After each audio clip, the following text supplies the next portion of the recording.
Greetings, friends. Should we really do this message? You're being a tease. It took me for a moment. Wait, what? Yeah, we want to talk today about should. Yeah, like somebody should have put the pillow in the background in the proper place. But you see, we have this thing. I am all, okay, let's make everything look pretty and this, and then you're all, It is let's just only the film it. No one's message. gonna notice that. That's not. And so we balance each other out. Yeah, I like that. yeah. Wow. Should. We talked about should a little bit last week. Yeah, I think we did, didn't we? I just mentioned it could be its own entire message, and I think there's a lot to talk about should. Do you have a place you want to start? Oh my gosh. It's a very common word in our language. We use it a lot. And like a lot of words in our language, I think it comes with I guess I'd call it a background mindset. Mm-hmm. And usually that goes unexamined. And so we just use the word, and Yeah. that reinforces, in a subtle way, an underlying mindset that then also goes unexamined. And in this way, our language can shape our reality or the way that we conceive of the world or the way we move through the world. Yeah. I think it's interesting because the English language is challenging. Language itself is challenging because, as we've talked about before, sometimes there are things you can only feel that really have no words to describe the feeling of it. And should is a word that is interesting to me because it's kind of an action word, but it's sort of a fake action word. It isn't, am I going to do this? Yes, I am. No, I am not. It's sort of, is Mm. this something that I need to do? Is worthwhile for me to do? Somebody else thinks it's important for me to do, but I really don't. It's a in between kind of word. Should. It implies trying to decide between yes or no. It's funny when you start thinking about it. It's not one of those words that's very easy to define or wrap yourself Yeah. around. I think for me, when I think of using that word, Mm-hmm. the hidden mindset behind there is a hierarchical one. And there's, if I should do something, it feels a little forced. There's something, either something inside of me or somebody else Mm-hmm. or a higher power that is telling me the way my actions should be. And that hierarchical viewpoint Mm-hmm. is, I think, difficult to get out of, but it's an important one to get out of in the spiritual path. Yeah. It's what, to me, makes the path of Divine Mother very different than many other Yeah. deity based I think religions. that's true. There are a number of other philosophies or religions that have the shoulds and the should nots, and very few that are kind of based on what we've been talking about lately of the actual feelings that you're feeling and kind of knowing the action that feels, I guess, right. Hmm. That's kind of like the Buddhist, the Zen, no, Buddhist, sorry, the right action kind of, Yes. which is not necessarily always what our society says is correct. And that the should is tough because if you're especially in a religion Hmm. and you think you have to be all these ways, who is it that's saying that you have to be that way? And does it come down to divinity or the source or God or whatever is saying, hey, you have to be like this? And what happens if you aren't? Hmm. Yeah. Yeah. I mean, that's a great question is to ask when we say should, who is this? Still have a cough. Who is this should coming from? And, if it's coming from another human being, that's a good time to ask, why do I have this hierarchical view? Yeah. And see this person as someone that needs to be obeyed, if I see it coming from within, what parts of me are trying to dictate over other Right. parts, this comes down, I think, to a moral view that most of us have inherited that sees humans as basically immoral creatures, and we need that guidance, or we're not going to be kind to each other. We're not going to be compassionate. A very different. Well, I could use our relationship as an example. So in our connection, in our marriage, a lot of marriages, the rules are laid down. And we didn't choose any rules to hold each other to, Right. just to be in relation with each other. And out of that, and I would even argue out of that freedom of not having those rules, I think can emerge more moralistic behavior than we would have if we're trying to hold ourselves to these ideals of the way we should act. Yeah. It seems like the shoulds can trap you. And I've been thinking about the word should a lot lately in the framework of, tell me if you've experienced this before. This is something I've experienced almost my whole life. Sometimes I think people call it imposter syndrome, but it's where you feel as though you're just waiting for people to notice that you aren't what you say you are, that you can't handle this, or that you're not like that. Even though that's not true, you're still waiting for someone to kind of figure you out, that you're a fake or something. And so alongside of that, for me, feeling as though somehow I'm fake or someone's going to find me out, is this idea of the life that I should be living, the person I could be, I would be, I should be, if only I, went to my dental appointments on time, and I list whatever you want. Ate a better diet. Right, Actually. exactly. Blah, blah, blah. Had my life organized perfectly, if only, then I would somehow not be an imposter, and I would somehow be living in my best life that there is.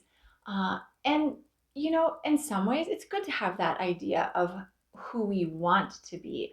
But when it becomes something that gives us anxiety, or it starts to take away from what we actually have, and we can no longer see it because all we see is what should be there instead of what actually is, it really robs us of the ability to enjoy our life and connect deeper. Yes. That's, again, I think this displays there's that hierarchical setup. And it's hard sometimes to imagine that we would exercise or eat well or anything else unless we had those shoulds. We had these rules laid down. But when we operate in that context, we take food. We should eat a healthy diet, and we find ourselves often sneaking the cake, but really feeling like we should eat the broccoli. We also have an innate nourish sense that loves and craves things that our body needs in the moment and in the long term. And there's a natural movement. The Buddha did speak to that, right? That we naturally will do what is right because we'll feel it. But we can't feel that when we're in that should context. The rules, in a weird way, rob us of the ability to emerge naturally, to act naturally. Right, it's kind of a catch-22. Yeah. You're trying to help yourself do these things, but if you would just stop saying you should do them, then you probably would do them. Yeah, I think that's really important. And it's important to realize that when we don't hold ourselves to that imaginary should way of being, that we may have gifts and discoveries that come into our life that allow us to actually shift to those ways that you're talking about, where we can feel more of what it is we've been looking for. But the drive is so strong. And it goes hand in hand, I think, with the idea in our culture that our value is based on our productivity and our achievements. And you aren't just you. You are all the things you've done, you are going to do, that kind of thing. Whenever I think of should, and I especially think of this in terms of my relationship with Divine Mother, I often think about time in nature. And I, for me personally right now, have strongly associate sort of divine nature. Sorry, I'm just looking at that beautiful I bird. Um, know. speaking of nature, uh, I think of them as sort of synonymous, and and I think of that, try to think of that without words or preconceptions, but nature is sort of also the divine and is divine mother. And so then it helps me whenever I'm starting to get into the shoulds, and I especially get anxiety about that, to realize, and I think I've spoken to this before, that the tree in my backyard, when I approach it, it doesn't have a judgment about what I should do, what I have done, who I am, who I'm not. The clouds are not asking me to be a certain way. The birds are not expecting things. Well, maybe they're expecting birdseed, but I think there's this feeling in nature of just you-ness, and all of the things that you think you should do and all the things that the culture thinks you should do and all of the shoulds and all of the worry about being fake or about the perfect life you could be living just seem to fall away, and you are left with the direct experience. And that is so important, especially for me, to sink back into that calm and that oneness, to realize that all these shoulds, it's completely the Maya illusion. That's that's why Divine Mother encourages us to look past those shoulds, to give it a try, to just be your natural self and trust that you are enough. Because there is this huge treasure hidden behind our normal operating system. When we are operating with our normal operating system, we really have a lot of trouble seeing outside of it, or Yes. believing that there could be any other way. But what we're hearing from you here, it's a good hint that there is something there behind that that's waiting, and it's a completely different feeling of life or experience of moving through life, of encountering all of this. But the shoulds, that mindset, that hierarchical mindset, which is, it's built into our, obviously into our culture, as far as, we have the president, and then all the way down to little the people like us. And then and then in our religions, usually we have a divinity that is above us. To think that Divine Mother could be not above us, but could be us and us her, so wrapped up that we are connected or one. And in that the entire idea of a hierarchy can dissolve. Yeah, it's really hard for our minds to get out of the better, worse, black and white duality, and realize that, and we've talked about this before too, kind of the who knows what is good or bad. And I think shoulds are always asking us to measure, to weigh and balance what will be better, what is the best course, what should I do. And that can be, as we've said, kind of paralyzing. And so slipping out of that by seeing divine mother or the divine nature of ourselves and everything around us can help set that back to a balance where better and worse is only something that comes from a mindset maybe that has been imprinted on us, and maybe we can try to pay attention to that and start to notice, and maybe occasionally get out of the shoulds and into the just being.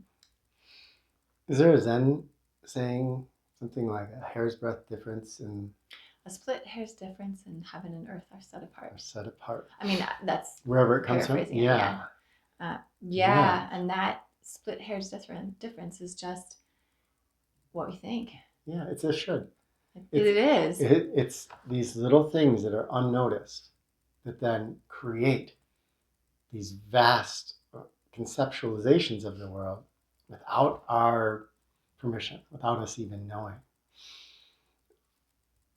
In our relationship with Divine Mother, any mystical path, we eventually are asking to dissolve so much into love, here into bhakti, that there's that split hairs difference dissolves. Yeah. And heaven and earth are no longer set apart.